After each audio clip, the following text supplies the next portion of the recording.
filmed an entire video today, went to edit it, and it was corrupted. So I am going to reshoot my video, just an overview, and of course I apologize for the background noise. I filmed it. It was great this morning. It was 6:45, 7:30, somewhere around there a.m. It was super quiet. Nobody was awake. Nobody was screaming in the background. My cat wasn't digging at my door. We are here again to break down the Mandalorian Chapter 14, Season 2, Episode 6, titled The Tragedy. It was very sad. Now there's a dang dog barking. Casey's joining because she won't be quiet. Yeah, that's true. She won't stop being annoying. But that's what it is when you have pets. If you're new here, I would really appreciate if you would subscribe. I am trying to get to 150 subscribers by the end of 2020. I am at 137 right now, so it's only 13 away. I can totally do it. And if you like this video while you're watching, please give it a thumbs up. We're going to do a breakdown, and then I'm going to finish it off with some questions we have moving forward towards the end of the season. Sound good? Let's go ahead and get started. It starts with Mando on his way to Tython with Grogu, and he is playing with the little ball. He's trying to get him to bring it back and forth with him to using the Force, which he does, and it is a cute father-son moment. He keeps saying Grogu, and it gives him, like, he laughs about it. He thinks this gets a cute reaction, so it's great. The way Din talks to Grogu is like talking to a child, which makes sense because he's the child. Instead of calling Ahsoka, he refers to her as the nice lady. So he's like, the nice lady said you had training, but that's just such a little kid thing. Like you would totally you would say that to a little kid instead of saying somebody's actual name. And it's so clear that Mando does not want to leave the child. He does not want them to go separate ways, even though he's pretty much enforcing that is what's going to happen if a Jedi comes and claims Grogu. Mando uses his jetpack again, finally, but he does end up removing it as a request of another character in a little bit.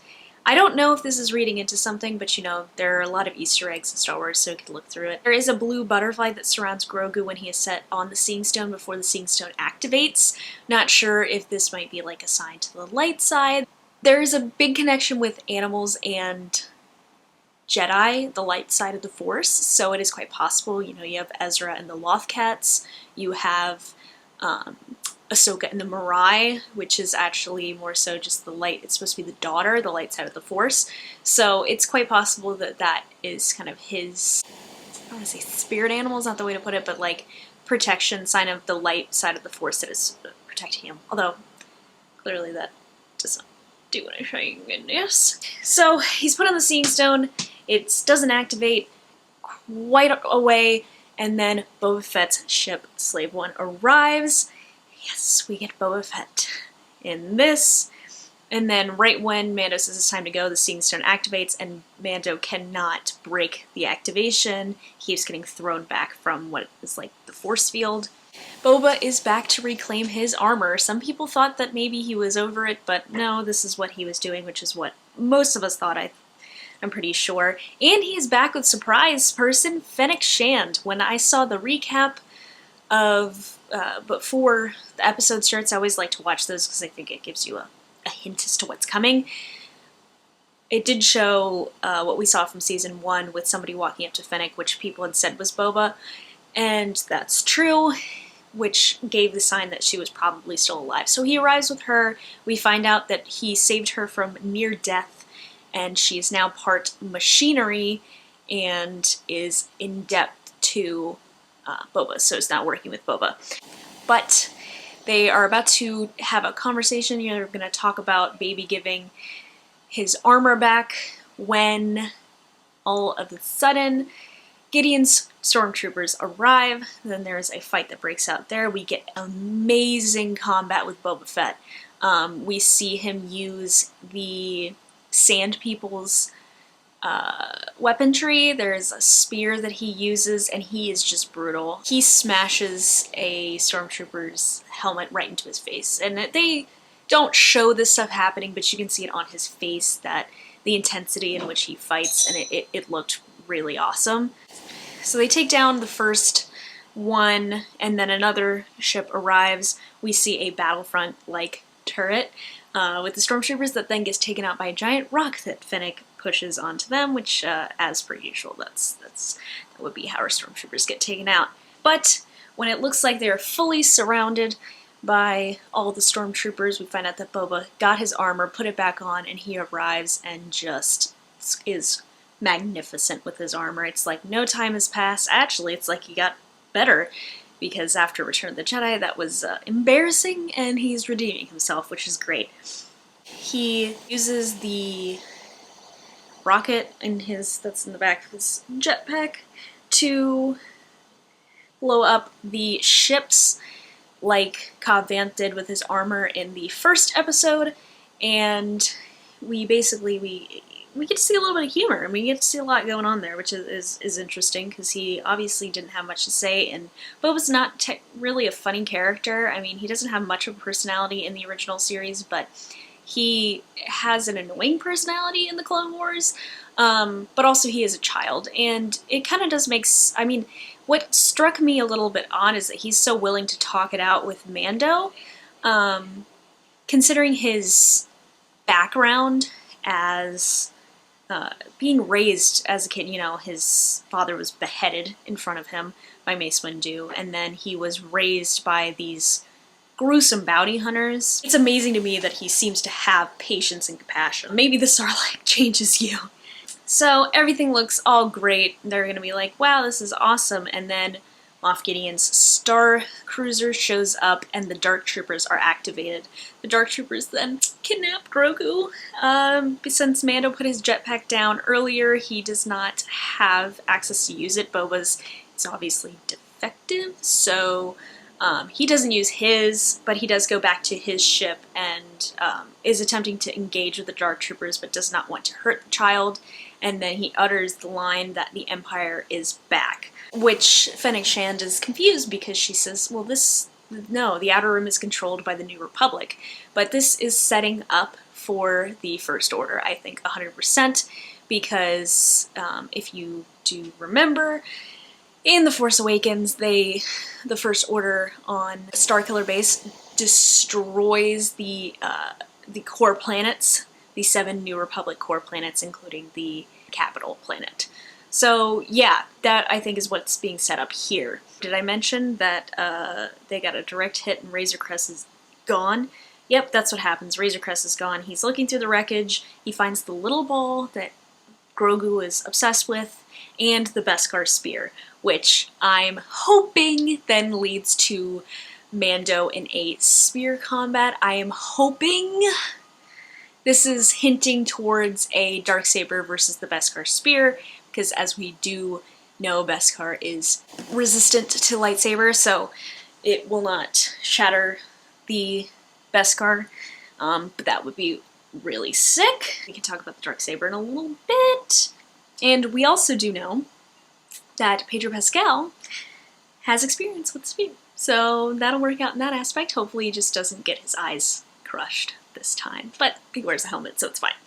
So we find out Boba and Fennec are going to help Mando. We also get information, so we know a little bit, but Boba delivers information to our Mando, Din Djarin, about his background. So he shows him the coding that has been in the armor for a very long time, that the armor belonged to Jango Fett, which we do know, and that he was a foundling himself, and that he fought in the Mandalorian Civil War.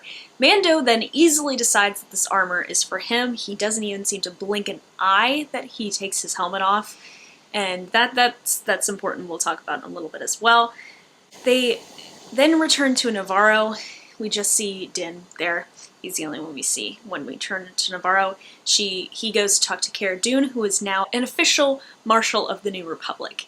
He tries to get her help springing Migs Mayfield, the little scoundrel from the prison episode in the first season. She says, I can't do that.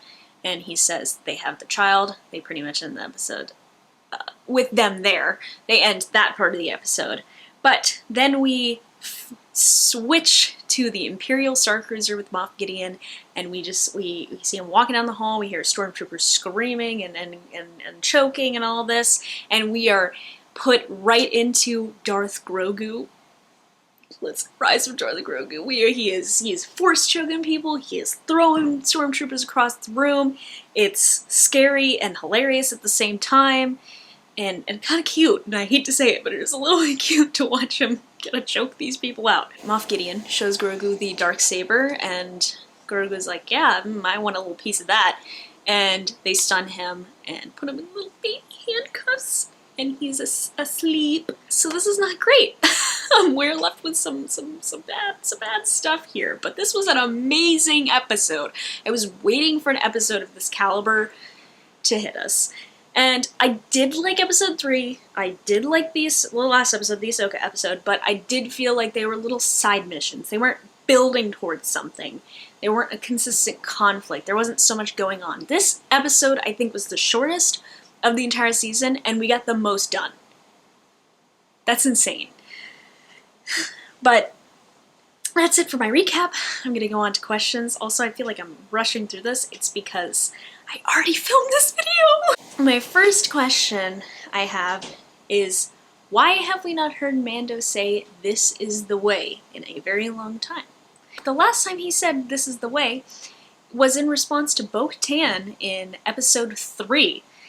Now, a lot of people have been speculating, myself included, that we are going to see a helmetless Din Djarin, and I love that because I love me some Pedro Pascal. But also, I love it because I would love to see people seeing the light of day and getting out of their psycho-religious cults. So, the only people before this season that he had been exposed to, really, like Mandalorians, were members of the Watch, and that is not a large section of the Mandalorians. Most of them are more like Bo-katan. I think this is a sign that he's accepting that there are other ways, and the fact that Boba Fett, he did not blink. I mean, he fought back a little bit about Boba Fett reclaiming the armor.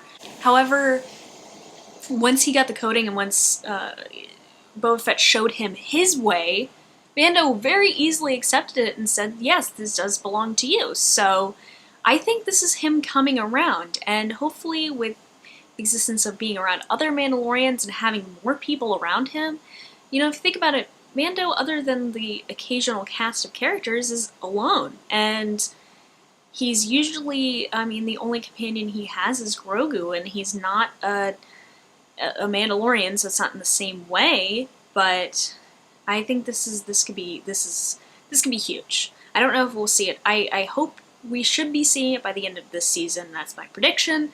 If I'm wrong, feel free to laugh at me in the comments after the season's done, but hopefully soon.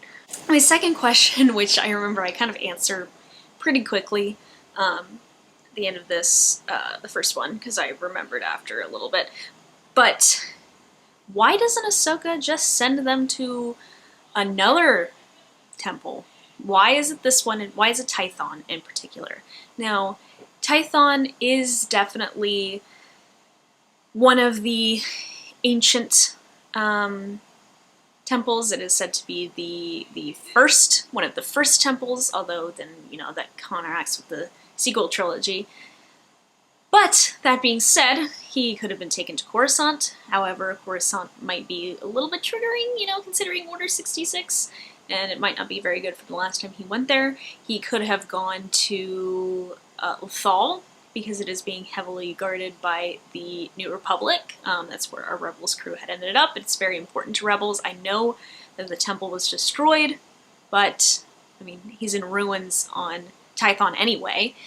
Or he could have gone to ach-too, which is where we know Luke Skywalker is, and he sought out ach-too after the fall of his Jedi school, which has not happened yet. So he could have gone there, and that is one of the first temples as well. We know there's a lot of sacred texts there and the Force Tree. But to be honest, the easy answer with this one is that they wanted to separate him so that Moff Gideon would be able to easily win. Who else is going to join the Grogu Rescue Squad? So we have surprise guests Boba Fett and Fennec Shand. I did not think they were going to join the squad. I don't know why. I mean, I knew Boba was going to play some part, but not this big of one. Very excited. And they're all in his ships. They got a new little crew going on. I do think we will see the return of the Night Owls. I think we could possibly see the return of Ahsoka. And I think there will be another Jedi that will enter into our midst. I do think it is quite possible that we are going to get Ezra and Sabine maybe to join in. Sabine does know Ahsoka, and she does know bo-katan, so that will be very exciting. She might be in correspondence with the Night Owls and assist in helping bo-katan get that darksaber back, baby. We gotta get that done. Get it in, get it out.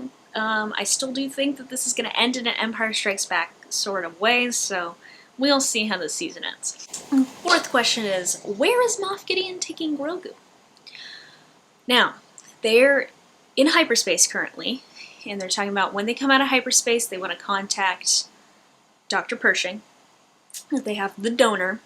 I think this is leaning us towards like a base for the operation. We don't know for sure right now if Moff Gideon's little sanction of Imperial loyalists are going to become the First Order, or if it's like a separate group. I think personally they are, and if that is the case, I do think we're probably going to go to Starkiller Base before Starkiller Base is constructed, because we're obviously a ways away from that. I do think still that Grogu's blood is being used to help harvest Snoke clones, and I think we can see that, which then brings me to my last question that is so depressing, but this episode is called The Tragedy, so it fits in. Will Grogu survive the Mandalorian series? Now, it seems like no, or it seems like yes, he will survive, because why would Disney just mess up on that perfect marketing scheme? I can tell you. Where would he have been in the sequels if he's not around? Unless he's off somewhere else, like they could explain away with Ezra in the original trilogy. But Star Wars is not afraid to kill off their characters. They've done it before. They've done it in Rebels. They killed Kanan. They've done it in the sequel trilogy, particularly, and if we're building towards the sequel trilogy, that would make sense. I mean, the entire original trio is dead. So it's quite possible that they could kill off their moneymaker Baby Yoda, and I really hope they don't, but where else would he have been other than, you know, having a happy little life with the Mandalorian? Maybe that's what it is. Maybe Grogu is the king of Mandalore and they're all just having a good old time on Mandalore. That's what's happened. That's what's happened. That's what they're doing. That's my theory. That's where they're doing, and they're just having a good time. And I'm just going to choose to ignore the fact that this is called The Tragedy and choose to ignore the fact that I feel like he's probably not going to survive. But yeah, you know, okay, so that's it. I don't know if this version is better or worse than the video I filmed earlier, but you will never know because you'll never see the first version. And I hope this audio sounds fine and it's not corrupted because I don't really know what happened. But if you enjoyed this video while you're watching it, I really would appreciate you giving it a thumbs up, and I would really appreciate you subscribing, as, again, I'm trying to reach 150 subscribers. I am doing Mandalorian videos all season long, as well as holiday vlogs, and we're probably going to do a Marvel video soon because we've got a lot of news, including new Hawkeye images. We have WandaVision coming out very shortly. HBO Max just launched on Amazon Fire Stick, so I will probably catch up on those shows, and maybe I'll start doing videos for those, because as much of a pain as these videos are to like get up early before work, film, edit, make thumbnails for upload, they are super fun. I like doing weekly breakdown videos because I like to nerd out with y'all. So yeah, so please stick around because I got a lot more content even when Mandalorian is over this year. But we got 2 episodes left, so stick around. Thank you so much for watching, and I'll see you in my next one. Bye.